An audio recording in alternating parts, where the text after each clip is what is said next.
Hello and welcome to another episode of Nerd Days. This is the show where we talk about everything nerdy. My name is Mick. With me, as always, are my co-hosts Josh, What's up? Corey, Hello. and John. Yo, yo. Welcome to the show, guys. We're just going to jump right into some Rings of Power, Episode 5. We'll do just spoiler talk. So if you haven't watched the episode, make sure you go watch the episode on Amazon Prime and come back and listen to us talk about it. Amazon Prime endorsed podcast. I wish. Anyway, Use our affiliate link when you sign up. I would love that. That'd be great. Yeah. What do you guys think? I don't know. Mick, Yeah, lead us off. Mick wasn't here last week, so no, I wasn't. This was probably my least favorite episode so far. I still really enjoyed it, though. It was a little slow in terms of like I thought where the last episode left off, we would get like more of a continuation, more movement, but it kind of felt like they were running in place for a lot of the episode. Like I felt like the characters kind of ended where they began in the episode. You know what I mean? Like there wasn't a lot of like progression. There was like talk about it and like wanting to get there, but towards the end of the episode, they actually are leaving Numenor and going to Middle Earth. So I'm excited about the next episode, but strengths in the episode, I think is still Durin and Elrond are killing it. I love their chemistry and just their story that they're going through. I think they're probably the best part of the show so far for me. It was cool seeing the Harfoots again and then seeing more from the stranger, meteor man person, getting to see some of his powers and abilities. And I still am thinking it's Gandalf, but I don't know. I feel like they're really playing with the audience at this point where, you know, they're throwing things at you that might make you change your mind. But he's Frozone. Now he's got ice powers. yeah. I love the opening, like the opening with a song, and the Harfoots was really good. I thought You that like was that like song? Yeah, I thought it was good. it was very Tolkien, Tolkien-ish, I guess is the better word. And it was written by Bear McCreary, but I just think I really liked it, and seeing them going through the map and stuff. Interesting thing, that if you look at their wagons, they've got these massive wheels and they have like the axle in the middle.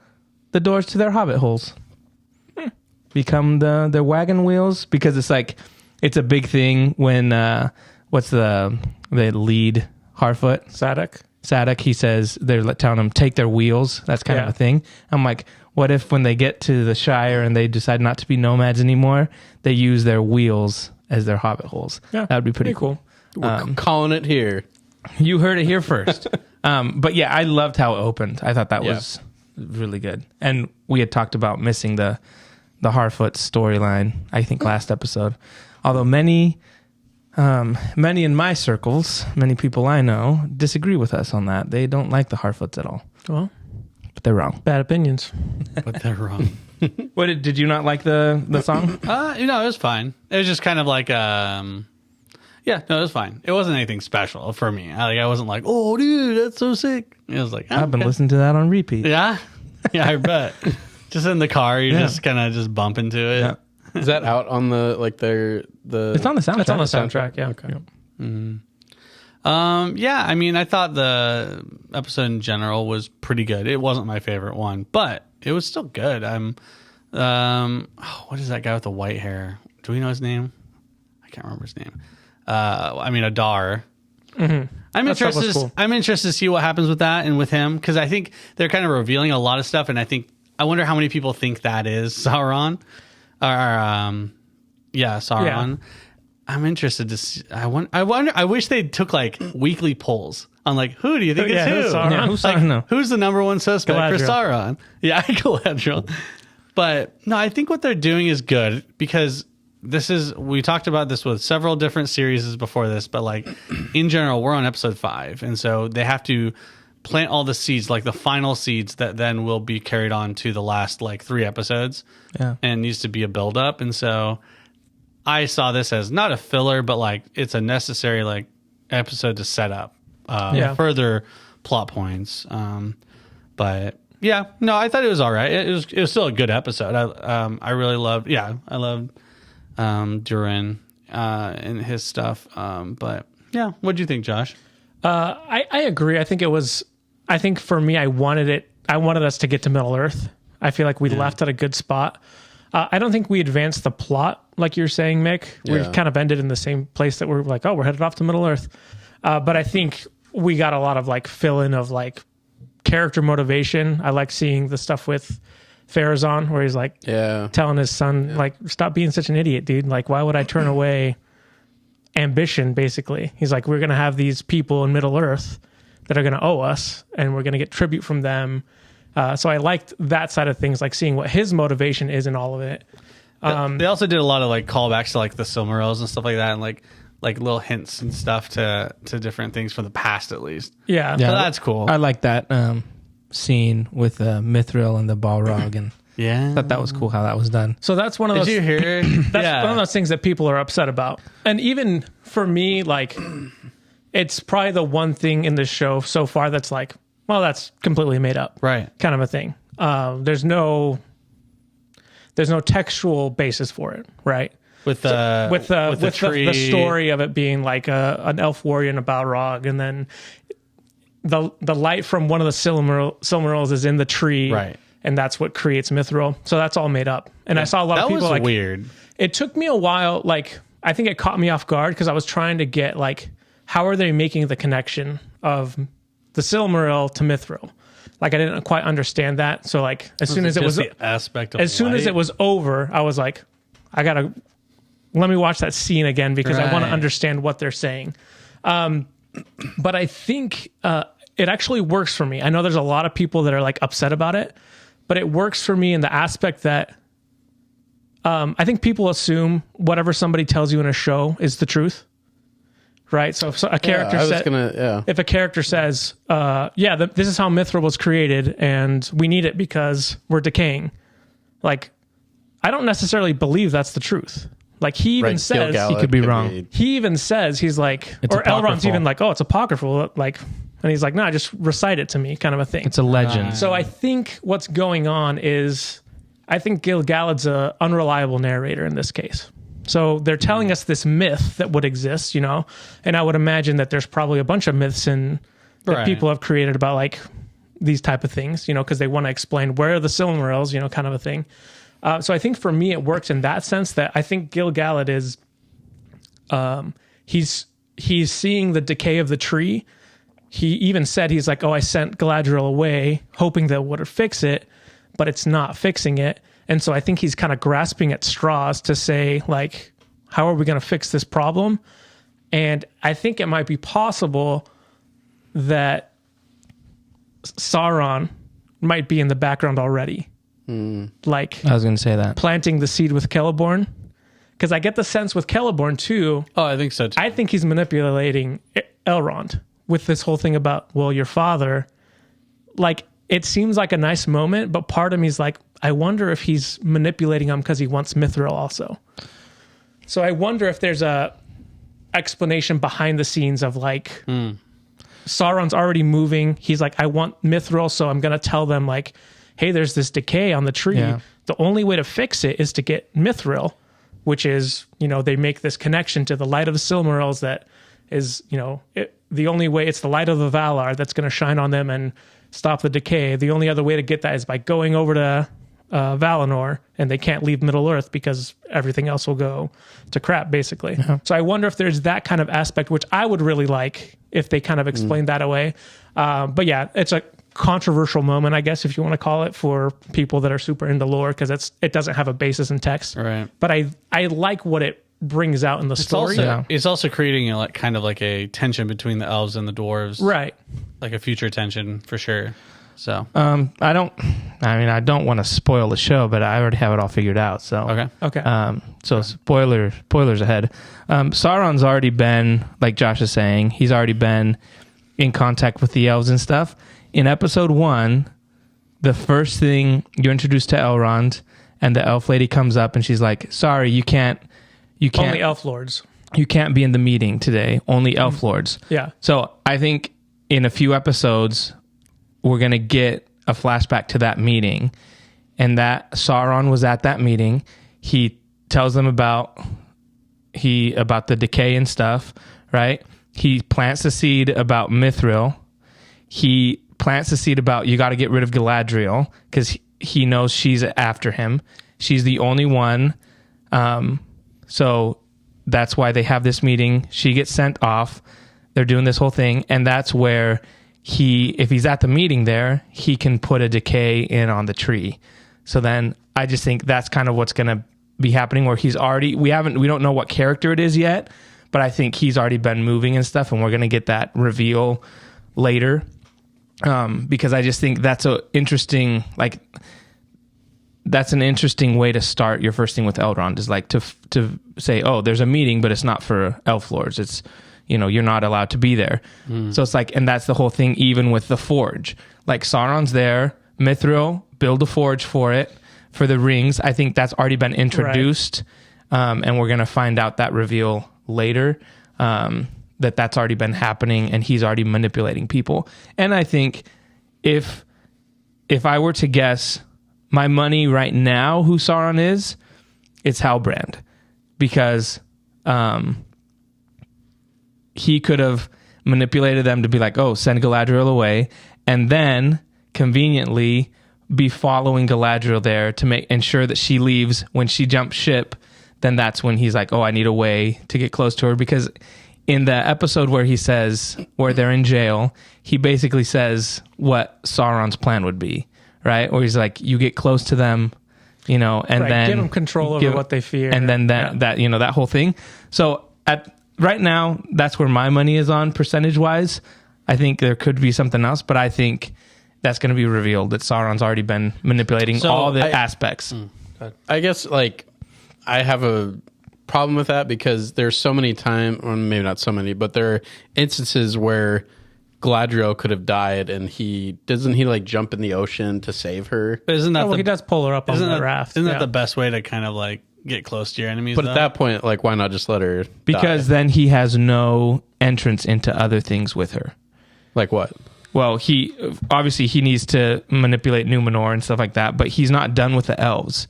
And so I just think if he can be hidden, you want to have allies on your side that carry weight. So even if he's like, oh, let Galadriel die, that's fine. I think there's more motivation to hey, I need to get close to her. And also, as a villain, if we think about evil, when bad people do things, there's kind of a thing where they're kind of sick, but this whole aspect of I murdered her, there's a power trip in that. I murdered her brother, and now I'm going to it's a play with your food type of thing. I'm going to make her help me. She's going to trust me and do this, and she hates Sauron so much that she's blinded, and I'm going to be her closest friend. And then that twist of the knife, is kind of a thing. I think that's kind of the play. I don't completely dislike that theory. I just like the theory more that he's one of the ring wraith. I just think that'd be more interesting for him. Yeah.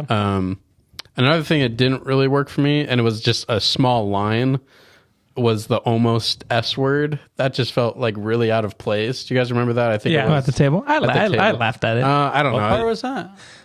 It was he said he was like, normally you guys take a week to decide if you're going to take and then Elrond said something. Yeah. I laughed at it. I mean, it was funny, but it felt very out of place for Middle Earth Tolkien lore. I don't know. Maybe it's just me, but it just, to me, that jumped out and was a little weird, a little off-putting. More S words in Middle Earth. And then the other scene that to me just came off a little cringy was the sword fight challenge with Galadriel. See, I like that. That's something that I've seen so many times and stuff where I would have liked something else, something else to be done where people are being picked or did it. So for you, Jonah, because you liked it, do you think that it built relationships better, or what do you think it did? What did it accomplish in the story? We haven't, besides the cave troll, snow troll. We haven't seen Galadriel in a situation where she's a good warrior. Like there really hasn't been like she pushed a bunch of guards into a cell, but this was like you That was need pretty awesome. Coax them. you need to establish that she's a bad A, right? And so I think yes, even though you've seen it in a lot of different shows or different movies, I just thought it was well done because you got to establish that okay, yeah, she's one of the best warriors in Middle Earth. But I thought the choreography was cool, how it was done. But even when she's talking about, it's not about strength, she says it's not about strength, it's about balance, and doing that kind of stuff. I just thought it was like kind of giving an explanation of like why, even though the other guys are stronger, why she's able to do that. I thought that was well done. And we've even though seen it's that before. generic, but I didn't have a problem with it. I thought it's kind of necessary so that you need to have that scene in order for when she shows up onto the boat, everyone's in awe of her in armor, right? Because everyone comes around, all the townspeople come around because they're like, the elf lady is kicking butt, right? And everyone's watching. You need to have that moment so that then it pays off later where everyone's like in awe of her because of her prowess. And I just don't think there's any other way to show that besides having her take on a bunch of dudes.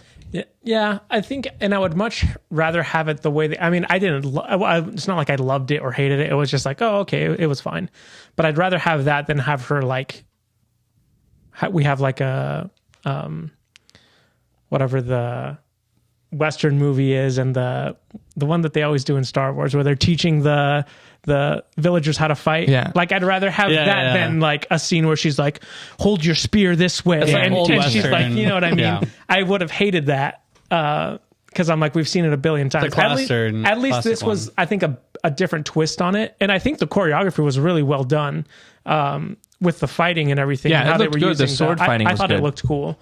But yeah, overall, I don't think, for me, it wasn't like amazing or anything like that. It was just kind of like, oh, yeah. Yeah. I can see both sides of it. Yeah. Yeah. Just for me, it didn't really work. But I mean, you're right. There has to be something shown where I think the Numenorians have to like back her better than She should have murdered a bunch of Numenorians. She's like, you guys are weak.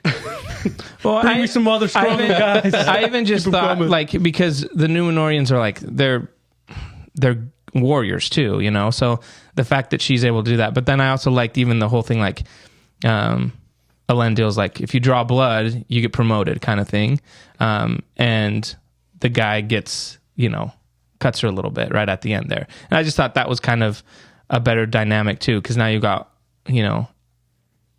he's promoted. Isildur's now like a deck, sweeper or whatever. So I just think that was an interesting way to kind of establish, okay, there's a distinction now between the friends too. So I just thought, it was good for me. Yeah, I did like kind of what it brought out with Isildur and Elendil, kind of like their relationship of him being like, hey, put me on the boat. Let's get some nepotism going here. And he's like, dude, you had your shot and you blew it. So sorry.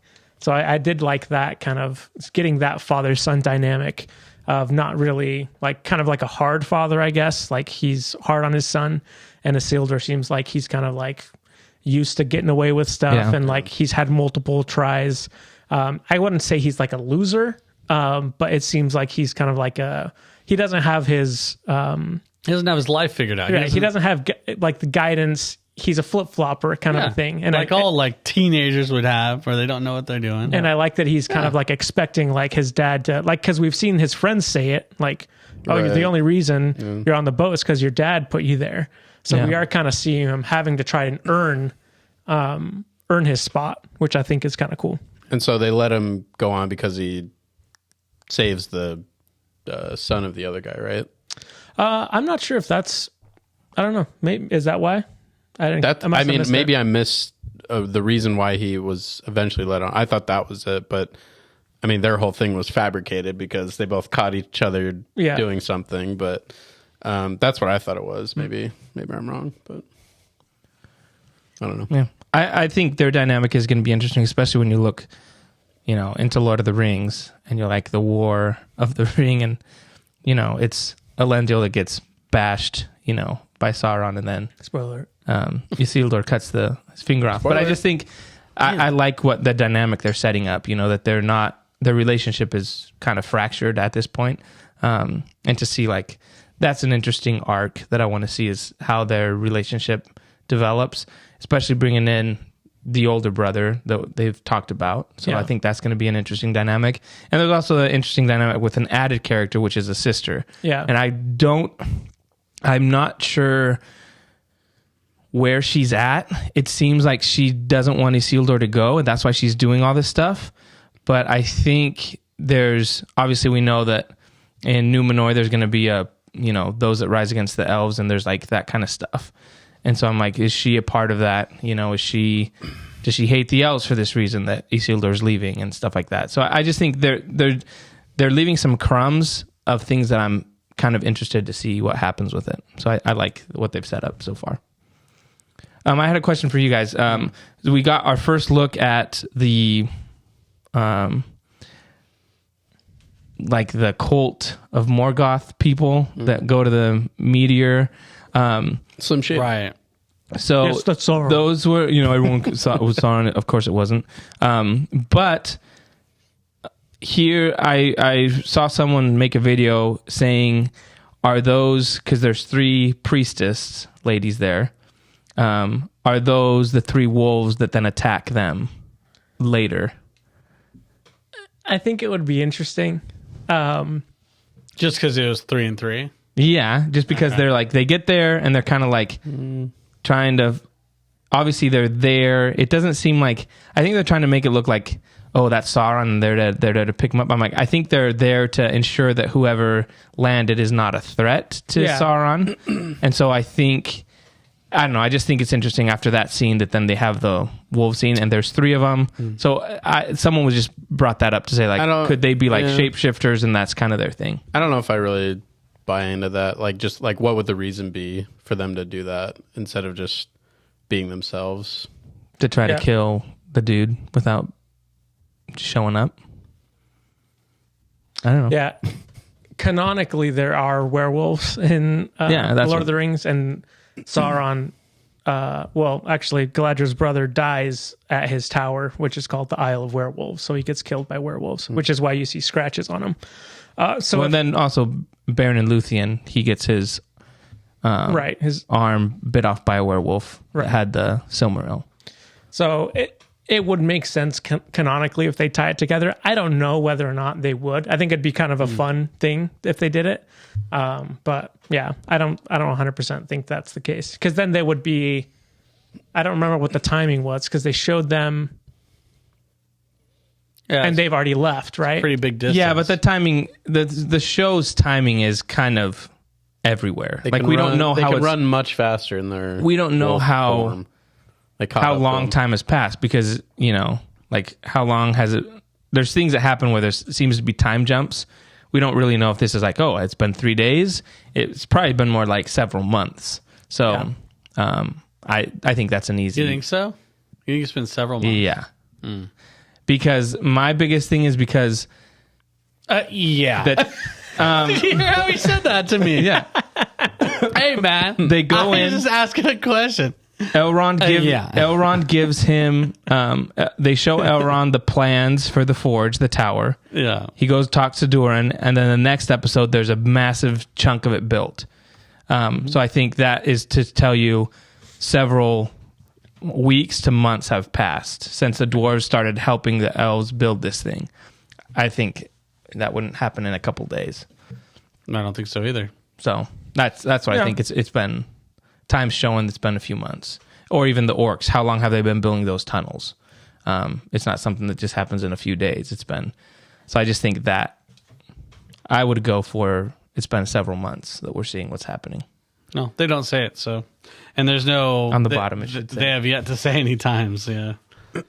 You remember when you arrived here 3 weeks ago? It's like, Yeah. no, they don't. The 3, I don't know, people. Didn't one of them have the same constellation? Yeah, it was on the back of the little plate, moon Shield plate she thing? had. Yeah, had the constellation that he drew. So whatever that means. Yeah. Interesting. What does that mean? You're supposed to have all the answers, This Josh. is made up, bro. It's not even canon. Yeah, It almost looks like the thing that Gandalf writes on Bilbo's door. It's his G rune. It's But- like flipped, basically. Yeah, but I don't know. That's Just just another hint to say it's Gandalf. That's his go-to sign now. But is it too obvious? Yeah, there is the. We did get a shot of the stranger looking up at the moon, and there is that theory out there. So there's a song in the Lord of the Rings that Bilbo writes about the man that came down from the moon, Tom Bombadil. and so people are like, "Oh, is that who it is?" I'd be like, "That was pretty like an interesting And who's that? choice to make." It's just literally a song about the guy that came down from the moon. Okay. So it could just be another legend, Right. So a they passed down so legend. basically they would. Yeah. What people are saying is like, oh, if they took that story legend that someone took and that's like this Make is it a the song. actual character. But it's apocryphal, so you never exactly. know. You never know. I think he's a Balrog. Do people actually think In that? I disguise. don't know why. Why would they?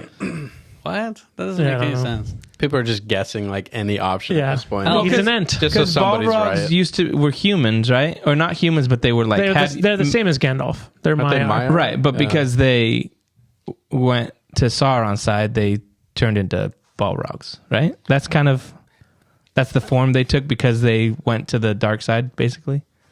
Of the Force? Yeah. Did you? So last episode when the cave caved in or whatever, and there's a big. People are like, "Oh, you can hear a Balrog Yeah. People are roaring saying that. Yeah. amidst that," because they were digging so deep, and they're like, "Oh, you can hear a Balrog like roaring." Isn't that crazy? I've I don't never know heard if of it's true, Balrog. but I heard it. I was like, that does sound like a It roar. does sound like a little bit of a roar. It does. I'm not sure if it's a Balrog, but it would make sense because what else is under there? Yeah. Maybe it's just a really tough dwarf. He's like, oh yeah. That's what I'm thinking. Yeah. I liked with Arondir's story. I liked that Theo showed him the sword and stuff, so we kind of Yeah. get that. Oh yeah. I like that part of it, and I like the Adar stuff too. What's his name? Waldrig, I think. Yeah. The guy that's basically like, Oh. "Man, He's I'm like, not about anybody. Yeah, Bartender yeah, guy. yeah. Yeah. That was pretty nuts when he when he's like Only blood only combined. blood combined and the kid's like Wodeg, Wodeg. I was like, yes, get him, Yeah, stick him like a pig. yeah. That was good. I'm curious to see what I like that one. they end up doing with the sword. I think it's going to somehow unlock Mount Doom. Yeah, did they say And it was explode. a key? Yeah, because I'm thinking. Unlock Mount Doom. Yeah, so I think it's going to cause Mount Doom to erupt. Because then, basically, if there's ash in the sky, the orcs can go around at all times because it'll block the sun.